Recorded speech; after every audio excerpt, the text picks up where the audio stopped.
जय माता की भक्तों। तो आज हम बात करेंगे कि शेर माँ दुर्गा का वाहन कैसे बना। शेर का माँ दुर्गा का वाहन बनने की कहानी तब शुरू होती है जब देवी पार्वती घोर तपस्या करके भगवान शिव को पति के रूप में पाने की कोशिश कर रही थी। सालों तक तप करने के बाद माता पार्वती को भोले भंडारी अपनी पत्नी के रूप में अपना लेते हैं। इसी बीच तपस्या की वजह से माँ पार्वती का रंग काफी काला पड़ जाता था। एक दिन ऐसे ही बातचीत के दौरान भगवान शिव माँ पार्वती को काली कह देते हैं। ये बात उन्हें पसंद नहीं आती। माँ पार्वती नाराज होकर दोबारा तप करने के लिए चली जाती हैं। माता पार्वती जब तपस्या कर रही थी उसी समय वहाँ एक शेर घूमते घूमते आ जाता है। माता को खाने की इच्छा रखने वाला शेर माता का तप पूर्ण होने की प्रतीक्षा करता है। समय बीतता जाता है और शेर इंतजार ही करता है। सालों बीत जाते हैं शेर को देवी का इंतजार करते करते। जब भी वह देवी को खाने की इच्छा लेकर उनके पास जाता तो वह उसके तप की तेज की वजह से पीछे हट जाता।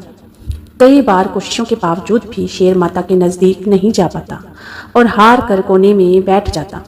माता पार्वती के कठोर तप से खुश होकर भगवान शिव प्रकट होते हैं और माँ से मनचाहा वर मांगने को कहते हैं।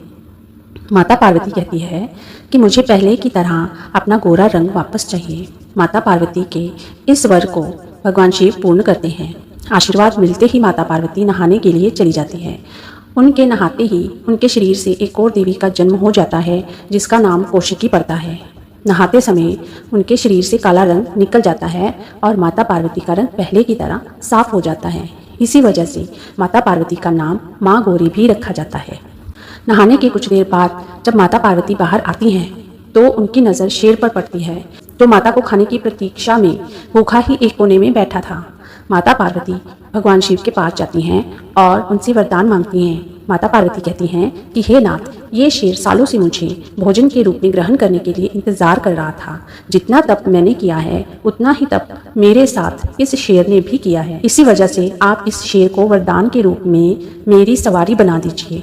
भगवान शिव ने माता पार्वती की इस बात से प्रसन्न होकर शेर को उनकी सवारी बना दिया। आशीर्वाद मिलने के बाद माता शेर पर सवार हो गई और तभी से उनका नाम माँ शेरावाली और माँ दुर्गा पड़ गया। जय माता दी।